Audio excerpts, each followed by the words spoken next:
Hey, what is up guys, and welcome back to the channel, to a brand new video on the goddamn internet. And today we're going to be talking a little bit about some John Lear, some videos from the UFO disclosure, and yeah, it's really good. Talking about Lou Elizondo, his book a little bit. It's gonna be a really good video. I'm putting the best parts at the end as always. I see a lot of you are not subscribed but are returning viewers, and thank you. But can you help me out?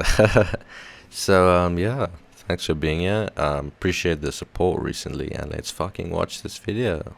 Be a big event. Something enormous is going to happen.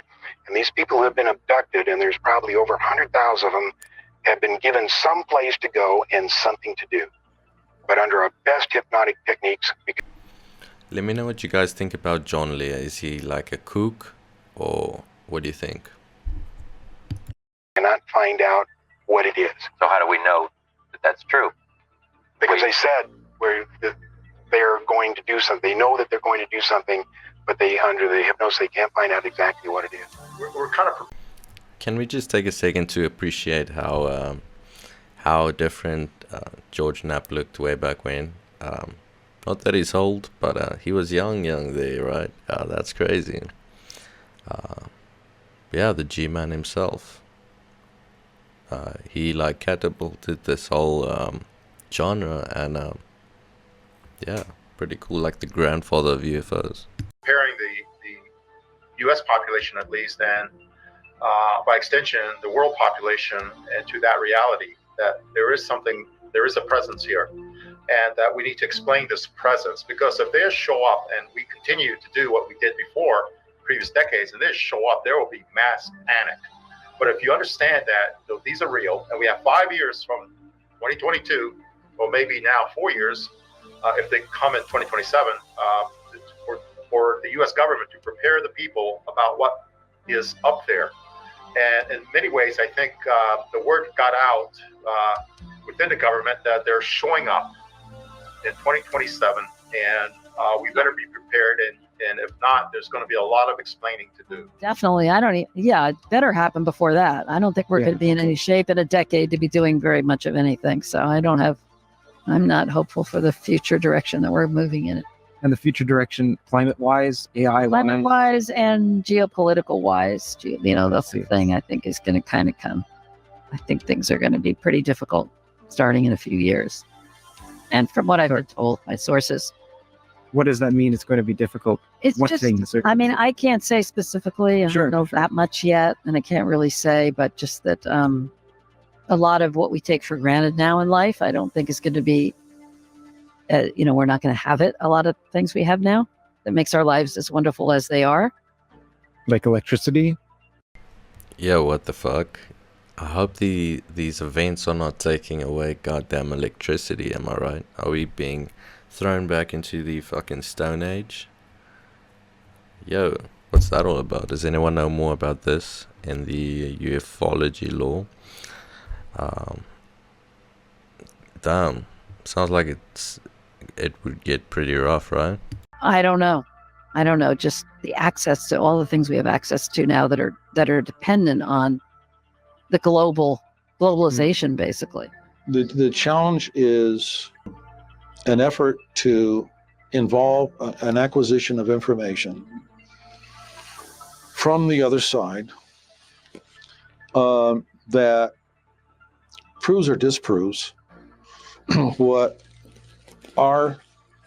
information Bix already has. Okay, so just so everyone knows, I think I'm right, but correct me if I'm wrong.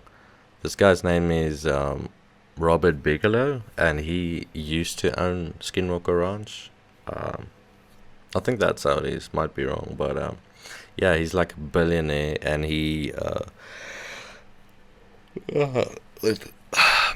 so he endorsed Trump. So just a fact, weird fact.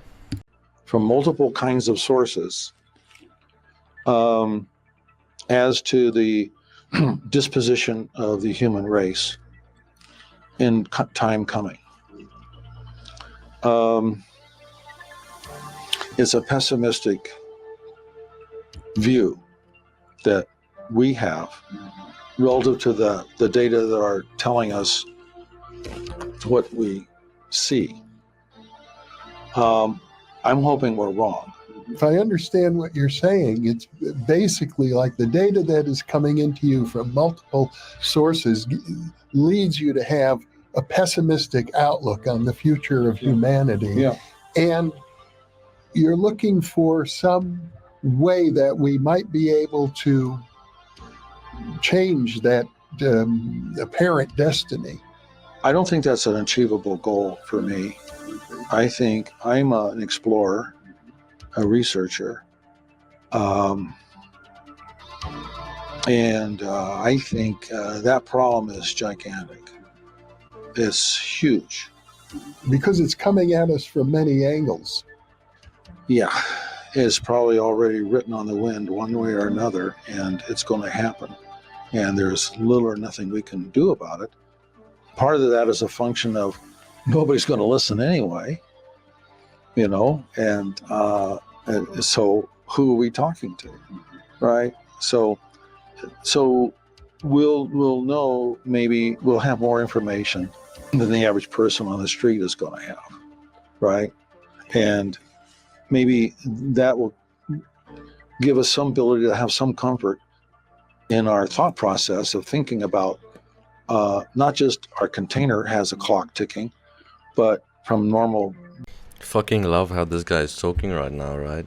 He says our container's clock is ticking. Jesus, have you ever heard such a description? Biological disintegration or whatever, or an accident or something coming along, but from a standpoint that things are really going to be bad, and how do you prepare yourself for that, and those that you love and care for, or friends? How do you prepare for any of that? Get rumors of events regarding UAP that may occur within. Can I just take a second to remind everyone that this is mainstream news, and it's taken a long journey as a community to get to this point. So let's be appreciative of that. You know, like 10 years or so. I don't know if it's something coming or a natural disaster. You hear of something big coming down the pike. Have you heard of these claims? And if so, do you have any idea what it may be? Yes, I've heard of them. Yes, I'm aware of them, and I'm not able to have that conversation. Got it. It's not my conversation to have, but I am aware of it.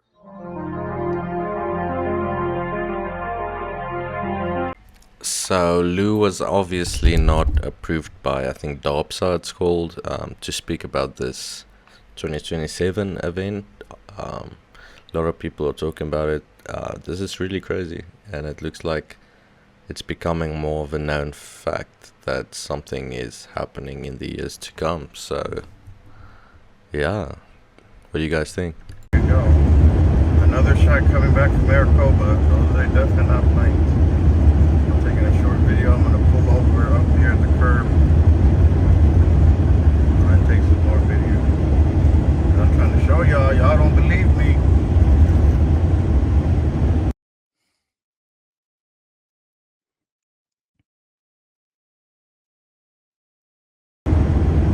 There you go. Another shot coming back from Maricopa. Those are definitely not planes. I'm taking a short video. I'm going to pull over up here at the curb. I take some more video. I'm trying to show y'all. Y'all don't believe me.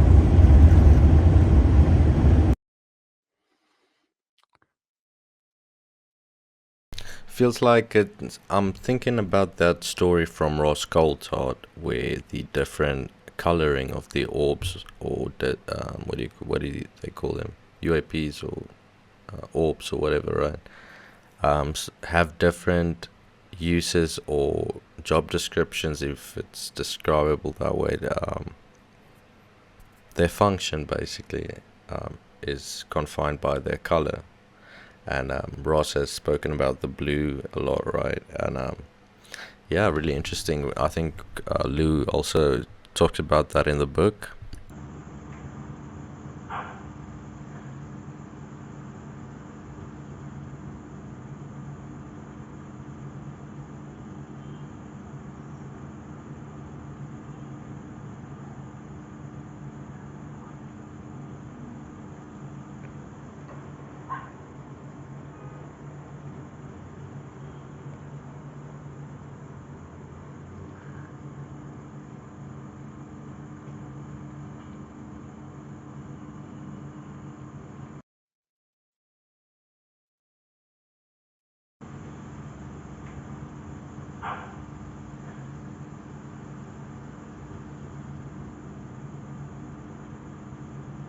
First ever Global Disclosure Day on October 20th, a historic event that brings together Citizens for Disclosure groups from 43 states and around the world for a unified call for transparency.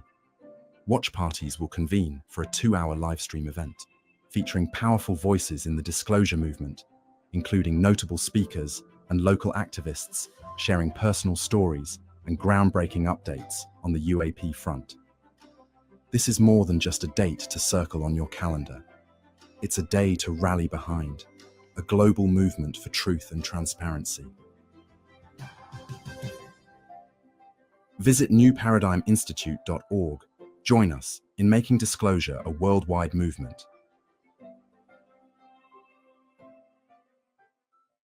We are thrilled to announce the first ever Global Disclosure Day on October